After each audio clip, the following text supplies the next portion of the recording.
자, 사도행전 1장 4절에서 11절까지 말씀을 보겠습니다.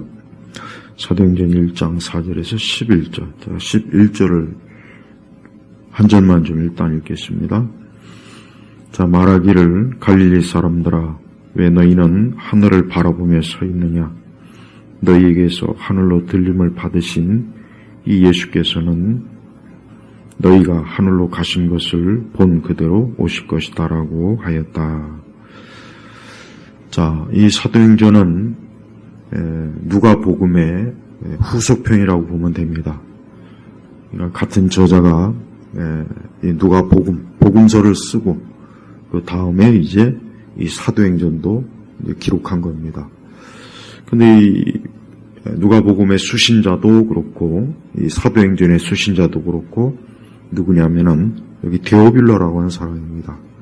근데 누가복음에서는 데오빌로 각하라고 어떤 그의 공식적인 직책의 명칭을 붙였는데 오늘 사도행전에서는 그냥 데오빌로요 그랬습니다. 아마도 데오빌로가 이제 누가복음을 읽고 예수 그리스도에 대한 그 믿음이 이제는 명확하고 이제 분명해서 이 데오빌로도 이제 그리스도인으로서 이제 믿음을 가진 사람으로 누가는 여겼던 것 같아요. 그래서 이제 사도행전에서는 그냥 데오빌로요 하고 친근한 이제 그의 어떤 공식적인 명칭은 빼고 친근하게 이제 이름만 지칭합니다. 또한 이 사도행전은 예수 그리스도가 그러니까 예수님이 이제 승천하신 이후에 이제 사도들이 어떻게 복음을 전했는가, 그 복음에 대한 과정이 이제 기록이 되어 있습니다. 그래서 물론 12사도가 다 나오진 않습니다. 주로 이제 베드로하고 바울이 주로 많이 나오죠. 그러나 전반적으로 어쨌든 이 사도행전에서 이 사도들이 이 복음을 전하는 과정이 쭉 나오는데 하나님께서는 이제 예수님의 승천 이후에 이제 교회를 이제 세우시고 이제 그 교회를 통해서 계속해서 복음이 증언이 되는 그러한 역사를 이 사도행전에 기록해 놓으셨습니다. 무엇보다도 이제 4절부터 들어가면은 예수님께서 사도들과 함께 이제 계시면서 어떤 명령을 하시냐면은 예루살렘을 떠나지 말고 내게 들은 바 아버지의 약속을 기다리라 하면서 5절에 보니까 성령으로 세례를 받을 것이다 그랬습니다. 그러니까 예수님께서 이 사도들에게 예루살렘을 떠나지 말고 이제 성령께서 이제 강림하실 테니까 그 성령으로 세례를 받고 그러고 난 다음에 8절에 보면은 예루살렘과 온 유대와 사마리아 땅 끝까지 이르러 내 증인이 될 것이다. 그러니까 예수님은 이제 승천하기 전에 이 제자들, 12제자들을 특히 그들에게 아주 특별한 사명을 줬죠. 무엇보다도 그들은 어때요? 이제 온 땅에 복음을 전하는 사람으로서 그 사명을 감당해야 된다. 또 감당할 것이다. 라고 그렇게 이제 제자들에게 명령을 하신 거예요. 보통 이것을 이제 지상 명령이라 뭐 그런 이렇게 얘기하죠.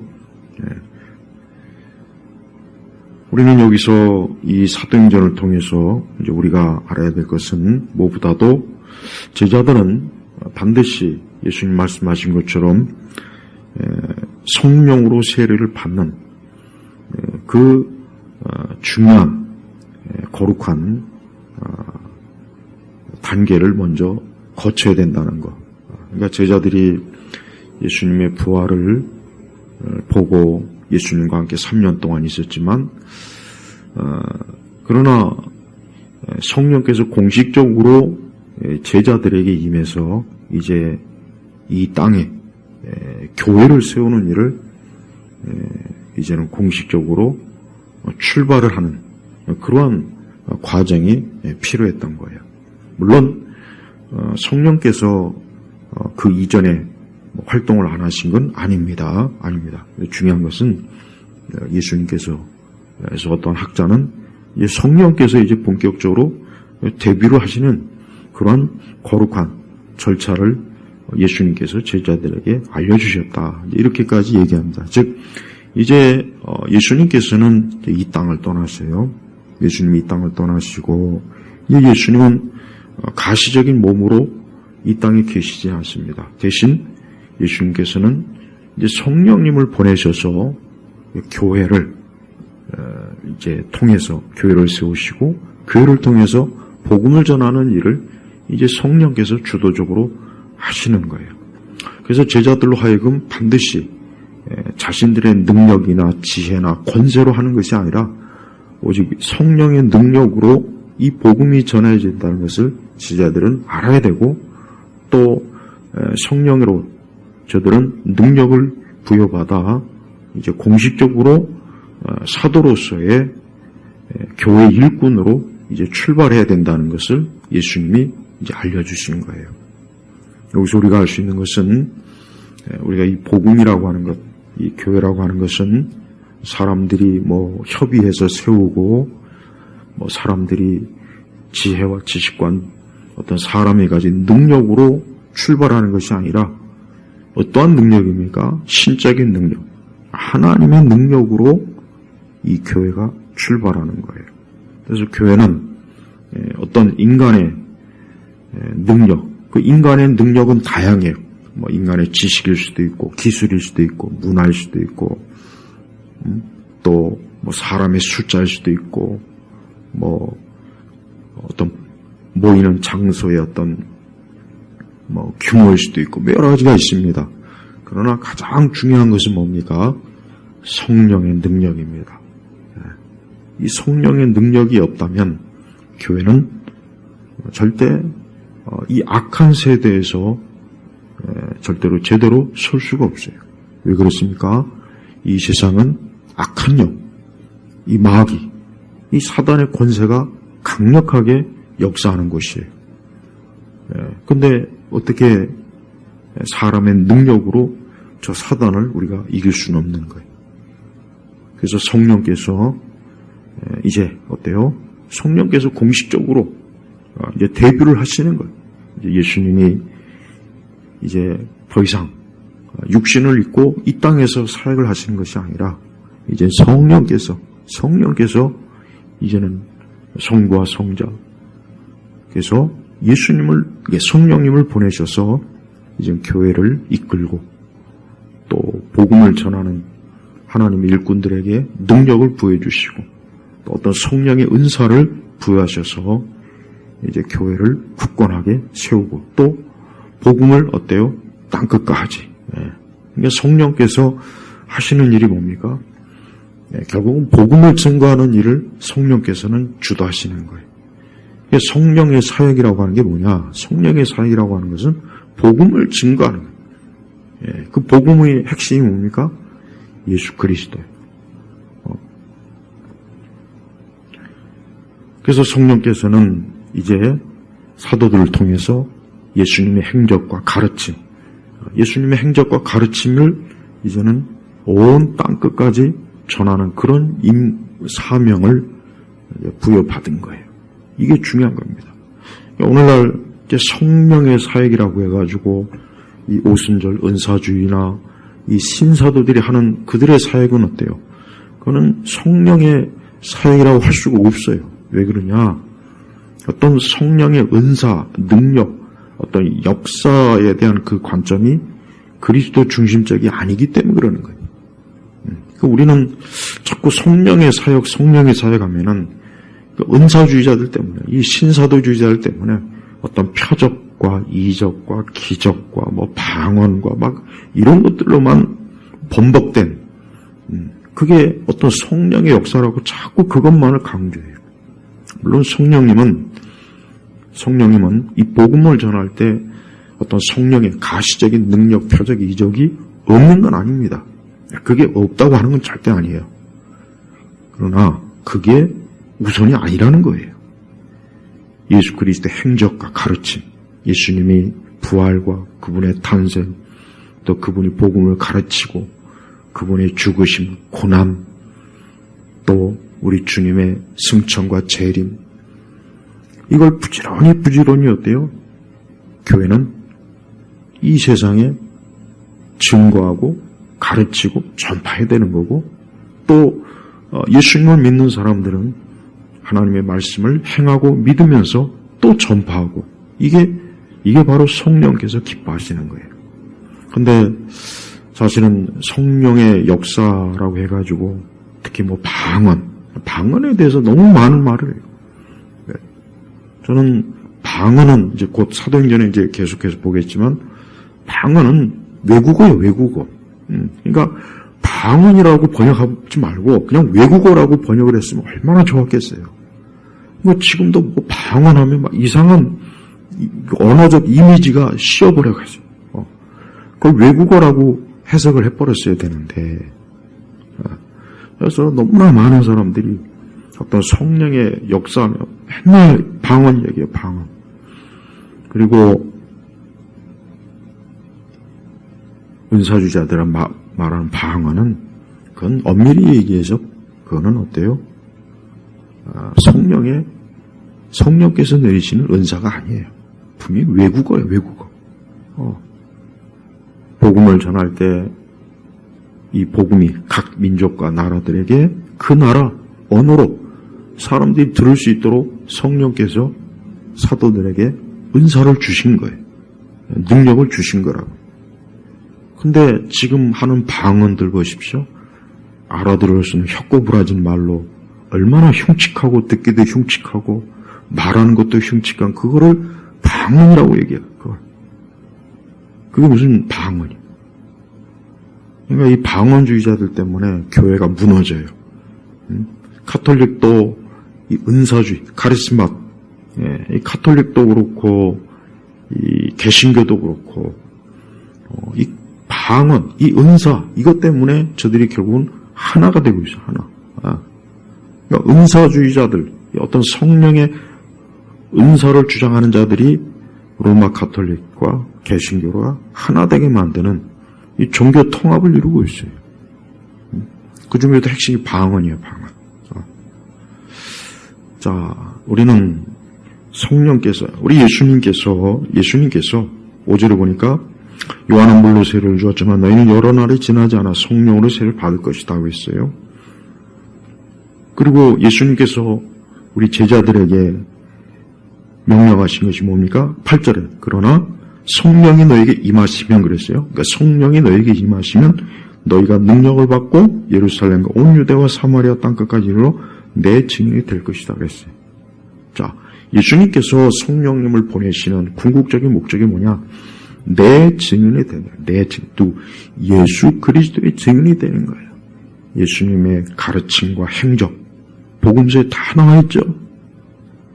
이거를 부지런히 사람들에게 전해서 사람들이 예수님을 믿게 하라는 거예요. 네, 예수님을 알게, 들을 수 있게.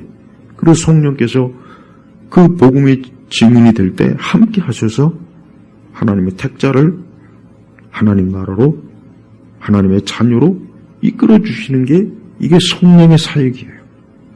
근데 얼마나 많은 이 성령의 사역이라고 하는 사람들 거의 99.9%가 아까 얘기했죠. 뭐 방언은 써, 표적, 이적, 기적 그것만을 부지런히 추구해요. 거기에 또 속아 넘어가가지고 뭐 꿈, 뭐 환상, 계시, 예수님께서는 내 증인이 될 것이다라고 했지. 어디 표적과 이적과 뭐 꿈, 환상, 계시, 하나님의 음성 그런 말씀이 없다고요. 여러분 사도행전에 의외로 어떤 이적과 기적이 상당히 드물어요. 사도행전에 가장 많은 내용이 뭡니까? 예수님에 대해서 증언하는 게 거의 대부분이에요. 그러니까 지금 이 성령 운동하는 사람, 이 카리스마 운동, 가톨릭도 있고 개신교도 있고 오순절 은사주의고 또 신사도들, 이 사람들은 가만히 보면은 복음이 없어요. 그 사람들은 그리스도를 증언하는 게 아니라 어떤 성령에 대해서 증언해. 성령. 입만 열면 성령 하는 사람들은 잘못된 사람들. 왜? 그리스도, 성령님께서 가장 기뻐하시는 건 뭐냐? 예수님을 증언하는 걸 가장 성령이 기뻐하는 거예요. 근데 지금도 보면은 유튜브나 이런 집회들 보면은 여전히 어떤 성령의 표적, 이적, 아주 그 좋아하는 사람들이 너무 많습니다. 네, 그게 바로 뭡니까? 감각적 기독교예요. 감각적. 하나님의 말씀을 어떤 감각적인 것으로만 자꾸 추구하다 보면 거기에 마귀, 사단의 역사가 강력하게 끼어들어요. 그러니까 우리는 하나님의 이 말씀, 복음이 전해질 때 우선 예수님께서 아직 성경에서 우리에게 계시된 하나님의 말씀을 사람들에게 부지런히 때를 얻든지 못 얻든지 증거하고 가르치고 전하는 게 이게 우선이에요. 그 가운데 성령께서 사람들의 마음을 예수님께로 돌이키는, 이게 바로 진정한 의미의 성령의 역사라고요. 그러니까 우리 그리스도인들이 제발 특별히 신사도나 은사주의나 또 지나치게 초자연적인 걸 추구하는 거, 지나치게 너무 지나치게 맨날 그 어떤 귀신, 성령 막 이런 것만 얘기하는 사람들이 상당히 많더라고요. 하지만 그보다 더 중요한 것은 뭐냐? 예수님의 행적, 예수님이 무엇을 어떤 걸 행하시고 가르쳤는가, 그것을 부지런히 가르치고 증거하는 게 이게 우선이에요. 그래서 사도행전 1장 1절에도 그랬잖아요. 데오빌로요, 내가 먼저 쓴 글에는 예수께서 행하시고 가르치시기를 시작하신부터 모든 것들에 관하여 기록하였는데 그랬잖아요. 그러니까 누가복음. 그리고 역시 사도행전은 뭡니까? 그 연장선이요. 여전히 사도들은 뭘 전합니까? 자기를 전하는 게 아니에요. 베드로나 바울이 자기 은사, 자기 능력, 자기 표적, 이걸 전하는 게 아니라 여전히 어때요? 그리스도. 그래서 뭡니까? 3절에 그분께서 고난을 받으신 후에 그들에게 자신의 살아계심 확실하고 많은 증거도 보여주시고 40일 동안에 그들에게 나타나셔서 하나님 나라에 관한 일들을 말씀하셨다. 하나님 나라에 관한 일을 말씀하셨다. 그러니까 사도행전은 어때요? 바로 이와 같은 것들을, 사도들이 가르친 하나님 나라 전파, 그리스도의 십자가, 복음, 이거를 전하는 과정이 이 사도행전의 내용이에요. 지금도 이 교회, 우리 그리스도인에게 가장 중요한 게 뭡니까?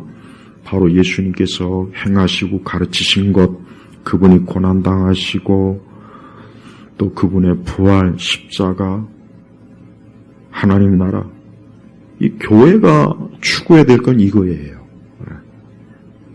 우리 그리스도인들은 이 복음이라고 하는 것은 지금도 성령께서 계속해서 주님 오시는 그날까지 하나님의 교회를 통해서 계속해서 증거되고 가르쳐주고 전파되는 것이다라는 것을 알고 있어요. 또한 우리 그리스도는 한 사람 한 사람에게 예수님께서 명령하신 거예요. 사도들에게만 명령한 게 아니죠. 사도들에게만 복음을 예수님의 증인하라, 그게 아니죠. 우리 각 사람 모두가 하나님의 말씀, 하나님의 나라, 복음, 이것을 부지런히 전해야 돼요. 예수님께서는 이 제자들이 보는 앞에서 어때요? 9절에 보니까 들려 올라가시고, 또 10절에도 올라가실 때, 그 다음 11절에도 어때요? 하늘로 들림을 받으신 예수께서. 근데 22절에도 우리를 떠나 들려 올라가신 날까지. 그러니까 예수님께서 승천하는 그 모습을 제자들이 다 본 거예요. 다 본 거라. 뭐로 봤습니까? 꿈으로 봤습니까? 환상으로 봤습니까? 눈으로 본 거예요, 눈으로. 제자들의 눈으로. 우리가 지금 어떤 사물을 보는 것처럼 제자들이 어때요? 예수님이 그 부활의 몸을 입으시고 하늘로 올라가신 것을 봤다. 여기 분명히 기록했잖아요. 그러니까 예수님의 부활도 눈으로 볼 수 있었고 또 예수님의 승천도 눈으로 볼 수 있었고 그 다음에 11절은 뭐라 했냐면 이 예수께서 너희가 하늘로 올라가신 것을 본 그대로 오실 것이다. 역시 어때요? 재림도 그대로 눈으로 본다는 거예요.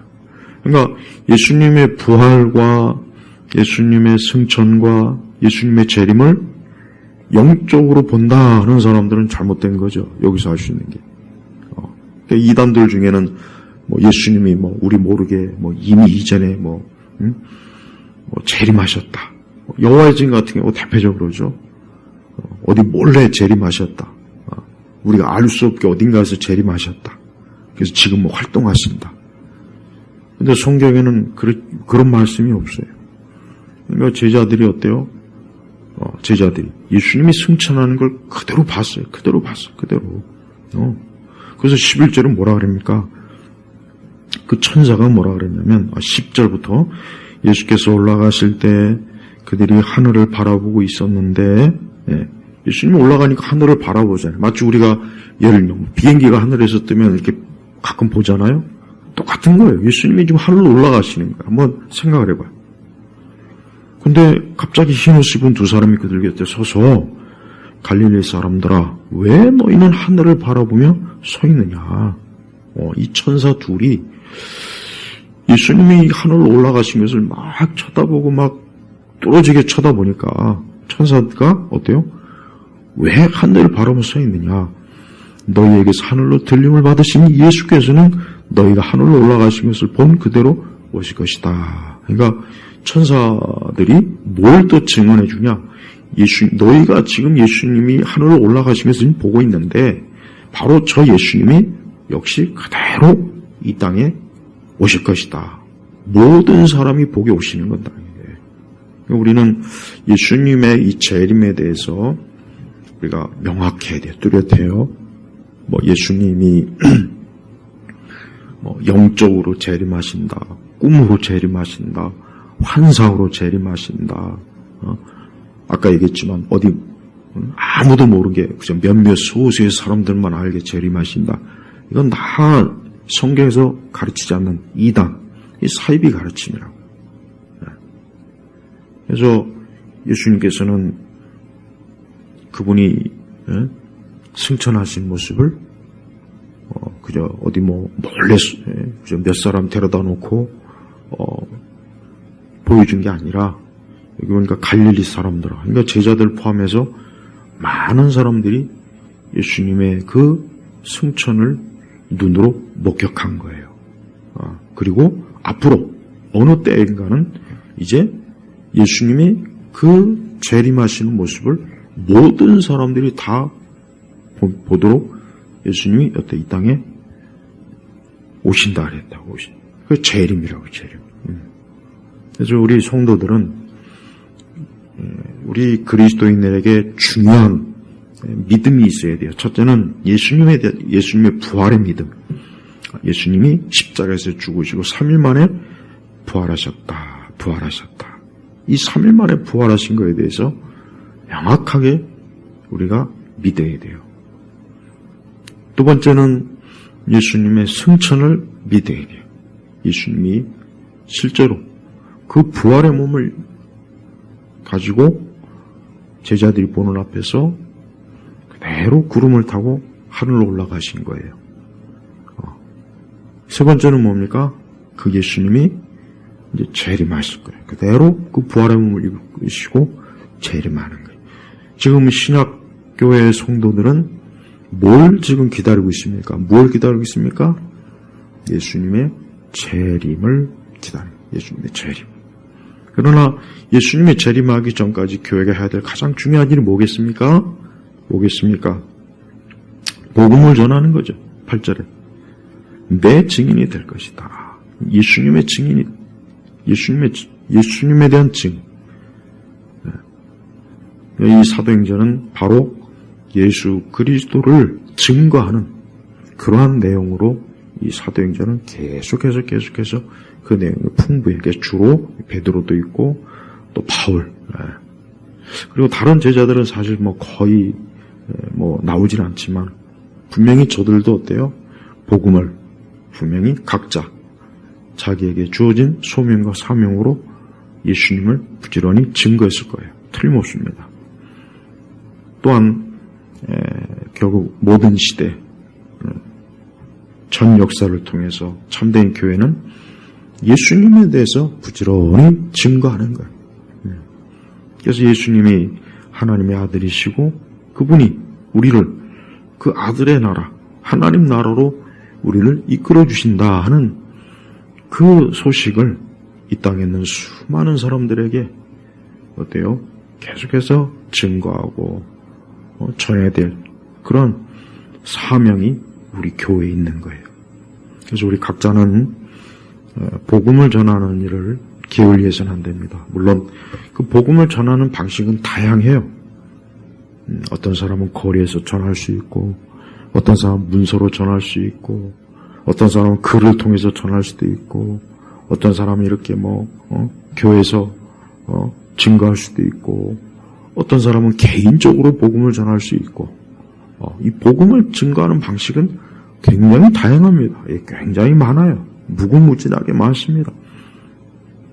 한 가지 중요한 것은 복음을 증거, 예수님에 대한 증거를 계속해서 해야 되는 거예요. 이게 예수님께서 승천하시기 전에 제자들에게 명령, 반드시 이거를 이렇게 해라 하고 예수님이 명령하시고 명령.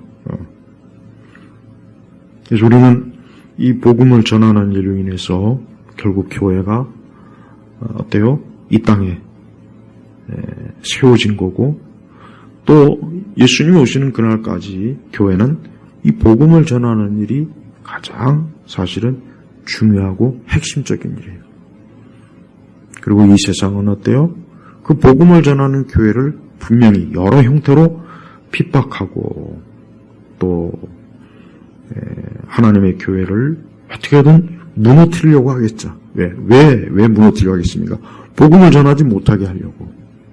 그러니까 이 세상과 마귀가 교회에 대한 그 해를 끼치는 가장 결국 궁극적인 초점과 목적이 뭐냐? 복음을 전하지, 예수님을 증거하지 못하게 하는 거예요. 그래서 그걸 하기 위해서 수단과 방법을 가리지 않고 다양한 형태로 어때요? 핍박을 하거나 또 그릇된 어떤 사상과 이념, 철학, 잘못된 신학 이런 것들을 또 교회가 받아들여가지고 교회가 자체적으로 그냥 무너지는 거예요. 그러니까 마귀는 교회를 여러 형태로 공격합니다. 교회 안에서 서로 싸우고 다투고 미워하고 증오하고 또 그릇된 신학과 철학과 교리로 교회가 말씀에서 떠나게 만들고 또 외부적으로는 교회를 어렵게 하고 힘들게 하는 그런 어떤 체제, 그런 어떤 세상 풍속, 관습, 어떤 정치적, 사회적 어떤 변화, 문화적 변화 이런 걸 통해서 외부에서 교회를 어때요? 다양한 형태로 흔들고 무너뜨리려고 하는 거예요. 그러니까 이게 결국 전 역사에 걸쳐서 계속해서 이런 형태로 왔고 지금도 마찬가지. 지금도 이게 계속 진행 중이에요. 그러니까 예수님이 이 땅에 오셔서 이 원수 마귀와 이 세상과 모든 하나님을 대적한 모든 세력들을 완전히 무너뜨리기 전까지는 이 세상도 마귀도 가만히 있지 않고 어때요? 교회를 계속 핍박하고 교회를 깨트리고 복음 사역을 못하게 하고 회방을 놓고 또 비방하고 또 교회가 그릇된 가르침에 그만 속아가지고 복음이 아닌 말씀이 아닌 다른 거를 증거하게 만들고 이게 지금도 진행 중이라는 거예요. 우리 그리스도인들은 이와 같은 상황을 잘 깨달아야 돼요. 예수님께서 제자들에게 복음을 전하라고 했지만 그게 사실 쉽지가 않죠. 우리가 사도행전을 보면 알지만 사도 바울이 얼마나 고생을 많이 했습니까? 얼마나 고통을 많이 겪었습니까? 사도 바울이 얼마나 원수들로 인하여 많은 핍박을 받았습니까? 베드로도 마찬가지고 다른 사도들 다 그래요. 그러니까 예수님이 명령하셨지만 사실 그것을 수행하는 교회나 우리 그리스도인들에게는 엄청난 험한 일, 고생, 고통, 괴로운 일, 또 많은 막 무수한 회방들이 많은 거예요. 그래서 교회가 절대 편안하게 안주할 수 있다는 생각을 하면 안 돼요. 아니, 또 정상적인 그리스도인이라면은 우리가 편안하게 이 땅에서 그저 안주하면서 아무 일 없을 거라 그런 생각을 하면 안 돼요. 다양한 싸움과 분쟁과 온갖 육신적인 것과 잘못된 영적인 것들이 막 뒤죽박죽 섞여서 어떻게 하든 예수 그리스도께서 드러나지 않게, 증거되지 않게, 전파되지 않게 하는 게 이게 지금도 계속해서 그러니까 우리 성도들은 가장 중요한 이 복음의 사역, 이 복음 사명을 위해서 우리가 인내하고 자기를 부인하고 또 우리가 세상을 사랑하지 않고 또 성령의 열매를 맺고 성령의 열매를 맺고 또 필요한 은사는 성령께서 또 분명히 주십니다. 성령께서 하나님의 복음을 전할 때 필요하다고 생각하는 은사는 분명히 주시는 거예요. 그래서 우리 그리스도인들은 주님 오실 그날까지 우리가 많은 어려움을 겪겠지만 그렇잖아요. 성경 말씀에도 하나님 나라에 들어가려면 많은 환난을 겪는다 그랬죠. 그만큼 이 하나님의 나라는 굉장히 중요한 거예요. 그러니까 이 마귀와 이 사단이 이 세상이 어떻게든지 사람들이 영혼들이 하나님 나라에 가는 걸 회방하려고 지금도 별짓을 다 하는 겁니다. 그래서 우리 성도들이 깨어서 기도하고 또 각자 자기만의 이 복음 전달, 복음 사역, 증인 사역을 하려고 애를 쓰고 또 우리 자신이 항상 거룩한 성령 안에서 우리가 열매를 맺고 살아가는 거 이게 참 필요하고 중요한 거예요. 세상은 우리 그리스도인들이 이 세상을 바라볼 때 세상을 어떤 관점으로 바라보느냐가 참 중요합니다. 세상은 영적으로 세상은 어떤 면으로도 좋은 곳이 아니라는 걸 일단 알아야 되고 또 우리 그리스도인이 이 땅에 머무는 게 영원하지 않고 또 세상도 영원하지 않아요. 우리가 이걸 반드시 알고 있어야 돼요. 근데 세상은 어때요?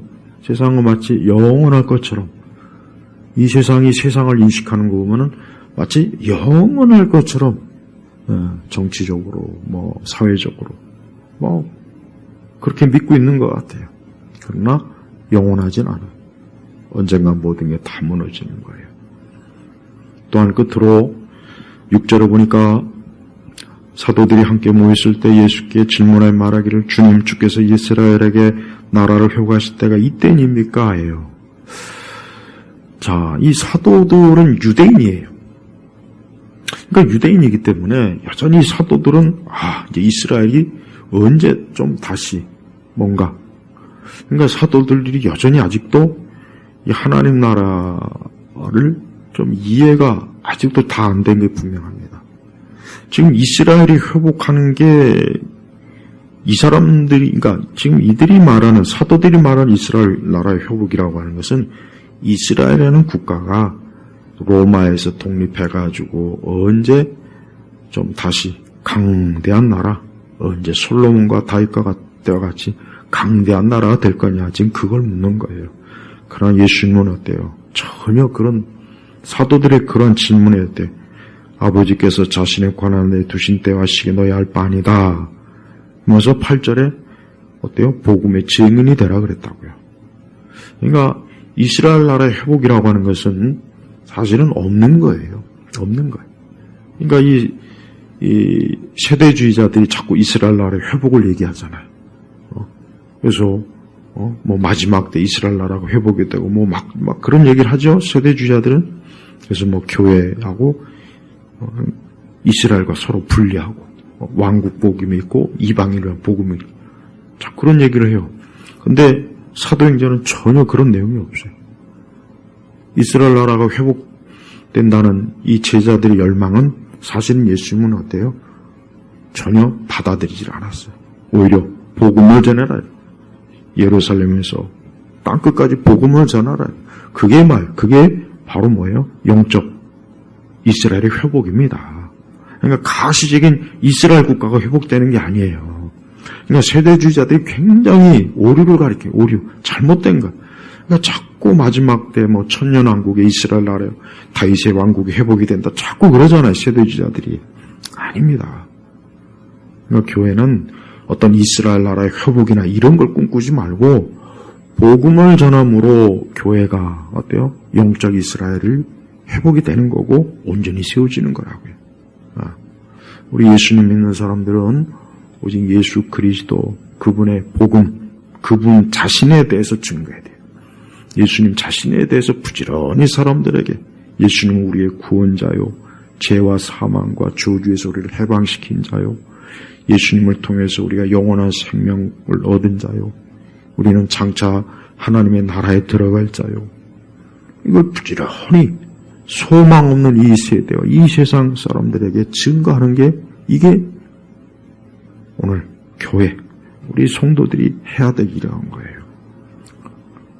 우리는 이렇게 예수 그리스도께서 우리에게 주신 사명, 이 소명을 잘 깨닫고 이해하고 받아들임으로 순종함으로 우리가 예수님으로 인하여서 복된 그러한 우리가 인생으로 나아가는 것입니다.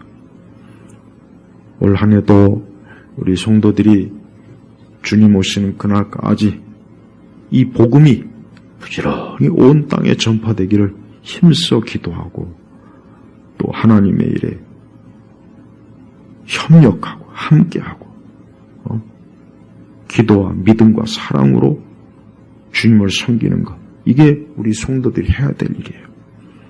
우리는 죽은 자를 예배하는 게 아닙니다. 우리는 허상을 예배하는 게 아니에요. 이렇게 명확하게 눈에 보이는 이러한 승천을 하신 분, 그리고 앞으로 오실 그 예수님을 우리가 이렇게 예배하고 그분을 증거하는 거예요.